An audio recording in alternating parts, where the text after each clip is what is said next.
ഭവ്യ പൂളാടിക്കുന്നിലാണുള്ളത്. നേരത്തെ ഭവ്യ സംസാരിച്ചപ്പോൾ പറഞ്ഞില്ലേ ഭവ്യ, വളരെ സാധാരണക്കാരനായ ഒരു മനുഷ്യനാണ്, വളരെ സാധാരണക്കാരനായ ഒരു ലോറി ഡ്രൈവർ. നമുക്കറിയാം 17ാമത്തെ വയസ്സിൽ കുടുംബം നോക്കാൻ വേണ്ടി പഠനം നിർത്തി ജോലിക്കിറങ്ങിയതാണ് അർജുൻ എന്ന ചെറുപ്പക്കാരൻ. ആ ദിവസം തൊട്ട് അന്ന് തൊട്ട് ഇന്ന് വരെ ചെയ്യാവുന്ന എല്ലാ ജോലിയും ഒക്കെ ഇതിനോടൊപ്പം ചെയ്തുകൊണ്ട് തന്നെയാണ് ആ കുടുംബത്തെ ഇത്രത്തോളം കരകയറ്റിയത്. ഈ പച്ച പിടിപ്പിച്ച് ഇന്ന് ആ ഒരു വീടും ആ ഒരു കുടുംബവും നിൽക്കുന്നുണ്ട് എന്നുണ്ടെങ്കിൽ അതിന് പിന്നിലെല്ലാം അർജുന്റെ അധ്വാനം ഒന്ന് മാത്രമാണ്. ആ ഒരു സാധാരണക്കാരൻ ഇന്ന് കേരളത്തിന്റെ ഒന്നാകെ ഹൃദയത്തുടിപ്പായി മാറിയത് എങ്ങനെയാണ് എന്നുള്ളത് നമുക്കറിയാം. ഭവ്യയ്ക്ക് ചുറ്റും ഇപ്പോൾ കൂടിയിട്ടുള്ള ആ ഒരു ജനസഞ്ചയം അർജുൻ അവർക്കൊക്കെ എത്രത്തോളം പ്രിയപ്പെട്ടവനായി മാറിയിരിക്കുന്നു എന്നുള്ളത് കാട്ടിത്തരികയാണ് നമുക്ക്, അല്ലേ?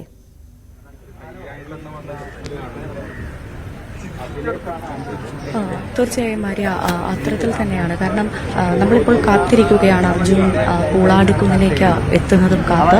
അത്രമാത്രമുള്ളൊരു ജനസഞ്ചയം ഇവിടെ ഉണ്ട് എന്ന് പറയാം. നമുക്കത് ദൃശ്യങ്ങളിൽ നിന്ന് കാണാനും സാധിക്കും. തടിച്ചുകൂടിയിരിക്കുകയാണ്. രാവിലെ പുലർച്ചെ മുതൽ ആളുകൾ ഇവിടെ എത്തി എന്നുള്ളതാണ്. അപ്പോൾ നമുക്ക് മനസ്സിലാകാം അത്രമാത്രം. ഏറ്റവും പ്രധാനമായി നേരത്തെ ടോം സംസാരിക്കുമ്പോൾ ഒരു കോട്ടയത്തെ ഒരു ചേട്ടനെ നമ്മൾ കണ്ടു. അതേപോലെ ഒരുപാട് ആളുകളുണ്ട് എന്നാണ് ഏറ്റവും പ്രത്യേകത. അർജുനെ കുറിച്ച് അല്ലെങ്കിൽ ഒരു ഇത്ര കാലം അർജുൻ ജീവിച്ചിരുന്ന കാലം അർജുൻ ആരാണെന്നോ അർജുനെ ഒന്ന് കാണുകയോ അർജുനെ കുറിച്ച് അറിയുക പോലും ചെയ്യാത്ത ആളുകളിൽ പലരും ഇവിടെ എത്തി എന്നുള്ളതാണ്. അർജുനെ കുറിച്ച് കേട്ട് മാധ്യമങ്ങളിലൂടെ കേട്ട് അവസാനമായെങ്കിലും അർജുനെ ഒന്ന് കാണാൻ ആളുകൾ എത്തി എന്നുള്ളതാണ് ഏറ്റവും പ്രത്യേകത. അങ്ങനത്തിൽ ഒത്തിരി ആളുകൾ, അത്തരത്തിലുള്ള ആളുകൾ ഇവിടെ ഉണ്ട്. എന്തായാലും നമ്മൾ കാത്തിരിക്കുകയാണ്. അല്പസമയത്തിനകം പൂളാടിക്കുന്നിലേക്ക് അർജുൻ എത്തുമെന്നതാണ് പ്രതീക്ഷിക്കുന്നത്. അർജുനെ അനുഗമിക്കാനായി, അർജുന്റെ മൃതദേഹം വഹിച്ചുള്ള ആംബുലൻസിനെ അനുഗമിക്കാനായി ഇവിടേക്ക് ലോറി ഡ്രൈവർമാരും എത്തുന്നുണ്ട് എന്നതാണ്. നമുക്കറിയാം അർജുനെ സംബന്ധിച്ച് ഏറ്റവും പ്രിയപ്പെട്ടത് അർജുന്റെ ലോറിയും അർജുന്റെ സഹപ്രവർത്തകരും തന്നെയായിരുന്നു. അർജുൻ അവസാനമായി അന്ത്യയാത്ര പോയതും ആ ലോറിയിലാണ്.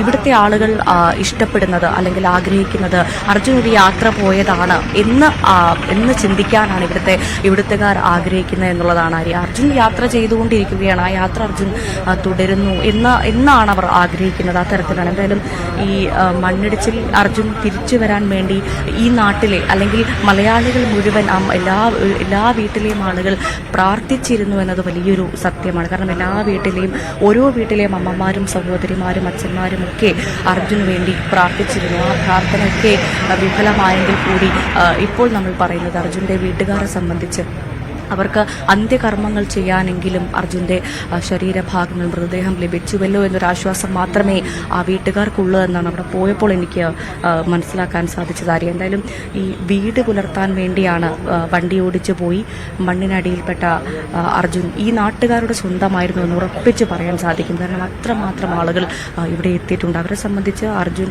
അത്രമാത്രം പ്രിയപ്പെട്ടവനായിരുന്നു.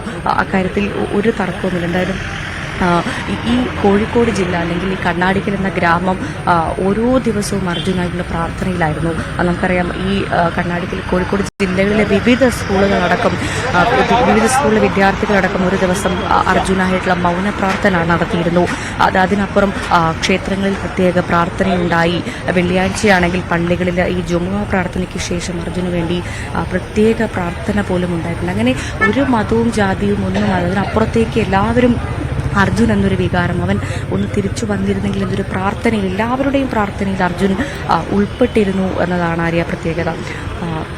എന്തായാലും അർജുനെ കാണാതായ ഒരു 72 ദിവസം ഈ നാടും ഈ നാട്ടുകാരും അർജുൻ്റെ സുഹൃത്തുക്കളും എല്ലാവരും പ്രാർത്ഥനയോടുകൂടി അർജുൻ്റെ കുടുംബത്തിനൊപ്പം അർജുൻ്റെ വീട്ടുകാർക്ക് തണലായി ഉണ്ടായിരുന്നു എന്നുള്ളതാണ് ഏറ്റവും പ്രത്യേകത.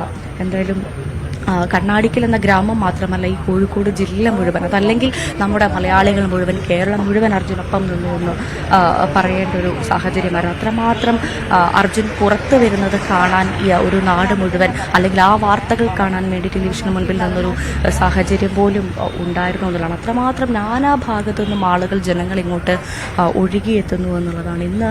ഇപ്പോൾ നമുക്ക് ഈ പൂളാടിക്കുന്നിൽ നിന്നുള്ള ദൃശ്യങ്ങളാണ് ഇപ്പോൾ പ്രേക്ഷകർ കാണുന്നത്. ഇവിടെ ഇത്രമാത്രം ജനങ്ങൾ തടിച്ചു കൂടിയിട്ടുണ്ടെങ്കിൽ ഇന്ന് അന്ന് അർജുൻ്റെ സംസ്കാര ചടങ്ങുകൾ നടക്കുന്ന ആ സമയത്ത് ആ വീടിൻ്റെ സാഹചര്യം, ആ നാട് ഇങ്ങനെയായിരിക്കും എന്നുള്ളത് നമുക്ക് ഊഹിക്കാൻ പോലും കഴിയുന്നതല്ല. കാരണം അത്രമാത്രം എവിടെയൊക്കെ അർജുൻ്റെ ഈ നാട്ടിലേക്ക് എത്തുമ്പോൾ, കർണാടകയിലേക്ക്, സ്വന്തം നാട്ടിലേക്ക് അർജുൻ അവസാനമായി എത്തുമ്പോൾ ഏതൊക്കെ സ്ഥലങ്ങളിൽ നിന്നാണോ ആളുകൾ എത്തുന്നത്, ഓരോ മുക്കിലും മൂലയിലും ആളുകൾ തിങ്ങി നിറഞ്ഞിരിക്കുകയാണ് അർജുനെ അവസാനമായൊരു തൂക്ക് കാണാൻ വേണ്ടി എന്ന് തന്നെ പറയാം. അത്രമാത്രം ആളുകൾ കാത്തിരിക്കുകയാണ് അർജുൻ. ഇങ്ങനെ എല്ലാ മേഖലയിലും അർജുൻ കഴിവ് തെളിയിച്ച ഒരാളാണ് എന്ന് വേണമെങ്കിൽ പറയാം. കാരണം അത്രമാത്രം ഇപ്പോൾ വീട്ടുകാരെ സംബന്ധിച്ച് അവർക്ക് നഷ്ടമായത് ആ കുടുംബത്തിൻ്റെ, ആ വീടിൻ്റെ തണലിനെ, അത്താണിയാണെങ്കിൽ ഈ നാട്ടുകാർക്ക് നഷ്ടമായത് അവരുടെ ഒരു പൊതുപ്രവർത്തകനെയാണ് എന്ന് പറയാം. കാരണം അത്രമാത്രം DYFIയിലടക്കം പ്രവർത്തിച്ച് സന്നദ്ധ പ്രവർത്തനങ്ങളടക്കം മുന്നിട്ട് നിന്ന ഒരാളായിരുന്നു അർജുൻ.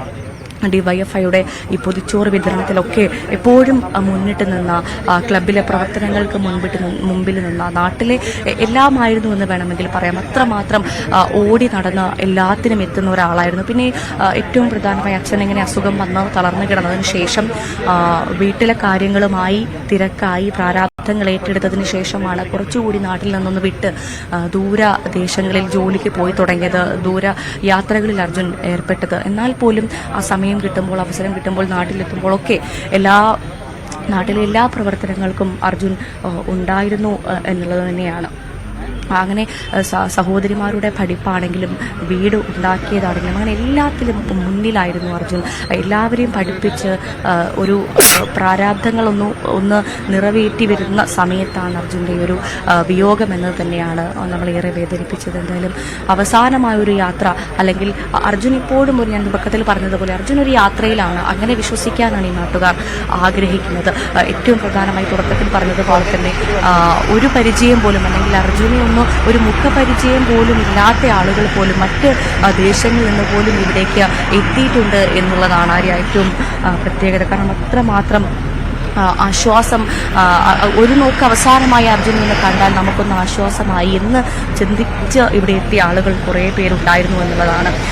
എന്തായാലും അർജുൻ്റെ വിടവാങ്ങിന് ശേഷം അർജുൻ നമ്മളെ വിട്ടുപോയി എന്ന് കഴിഞ്ഞ ദിവസം പൂർണ്ണമായും വാർത്തകൾ വന്ന ശേഷം, അല്ലെങ്കിൽ അതിനു മുൻപായി തന്നെ 2 മാസമായി അർജുനെ കുറിച്ചൊരു വിവരവും ഉണ്ടായിരുന്നില്ല. അർജുൻ എവിടെയെന്നുള്ള ചോദ്യങ്ങൾ നമ്മളിങ്ങനെ ആവർത്തിച്ചുകൊണ്ടിരിക്കുകയായിരുന്നു. എന്നാലും അതിന് പൂർണ്ണമായ ഉത്തരം ലഭിച്ച ശേഷം അർജുനിന് തിരിച്ചു വരില്ല എന്ന് അറിഞ്ഞ ശേഷം തന്നെ ആ നാട് മുഴുവൻ, അല്ലെങ്കിൽ ഒരു നാട് മുഴുവൻ ആ കുടുംബത്തെ ഇപ്പോഴും ചേർത്ത് നിർത്തുകയാണെന്ന് നമുക്കറിയാം. അർജുൻ്റെ ഭാര്യയ്ക്ക് ജോലി നൽകി, അർജുൻ്റെ ഭാര്യ കൃഷ്ണപ്രിയയ്ക്ക് ബംഗേരി ബാങ്കിൽ ജോലി നൽകി. അത് ആ കുടുംബത്തെ സംബന്ധിച്ച്, അല്ലെങ്കിൽ ആ പെൺകുട്ടിയെ സംബന്ധിച്ച് എത്ര പറഞ്ഞാലും അർജുൻ്റെ നഷ്ടം അത് നികത്താനാവാത്തതാണ്. എന്നാലും ഒരു താങ്ങ് എന്ന് വേണമെങ്കിൽ നമുക്ക് സൂചിപ്പിക്കാം. പക്ഷെ ഒരിക്കലും അർജുനെ പോലെ ആവില്ല. എന്നാലും നമുക്ക് ദൃശ്യങ്ങൾ കാണാം. അത്രമാത്രം ആളുകൾ ഇങ്ങോട്ട് അല്പസമയത്തിനകം പൂളാടിക്കുന്നിലേക്ക് അർജുൻ്റെ മൃതദേഹം വഹിച്ചുള്ള ആംബുലൻസ് എത്തുമെന്നാണ് മനസ്സിലാക്കുന്നത്. നമുക്ക് ദൃശ്യങ്ങളിൽ കാണാം, ആളുകൾ തടിച്ചു കൂടുകയാണ്.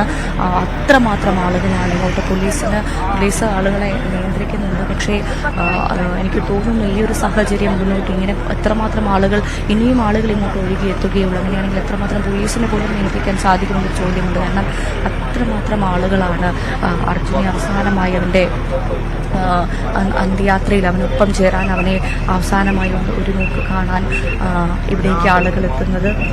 നമ്മൾ പറഞ്ഞു വന്നത് അർജുൻ്റെ കുടുംബത്തിന് ഈ നാട് ഇങ്ങനെയാണ് താങ്ങായത്, കരുതലായത് എന്നതായിരുന്നു. ഞാൻ പറഞ്ഞതുപോലെ തന്നെ ഈ ബാങ്കേരി സഹകരണ ബാങ്ക് അടക്കം അർജുൻ്റെ ഭാര്യയ്ക്ക് ജോലി നൽകി രംഗത്ത് വന്നു. ഒപ്പം അർജുൻ്റെ, കാരണം ഇന്നലെ മുതൽ നമ്മൾ അവിടെ ഉണ്ട്. അപ്പോൾ ഇന്നലെ നമ്മൾ കണ്ടതാണ് മറ്റ് ഒരുപാട് ആളുകൾ, ഒരുപാട് സന്നദ്ധ പ്രവർത്തകർ അവിടേക്ക് എത്തി അവരെ കൊണ്ടാകുന്ന സഹായം ആ കുടുംബത്തിന് ചെയ്യുന്നുണ്ട്. നമ്മളത് നേരിട്ട് കണ്ടതാണ്.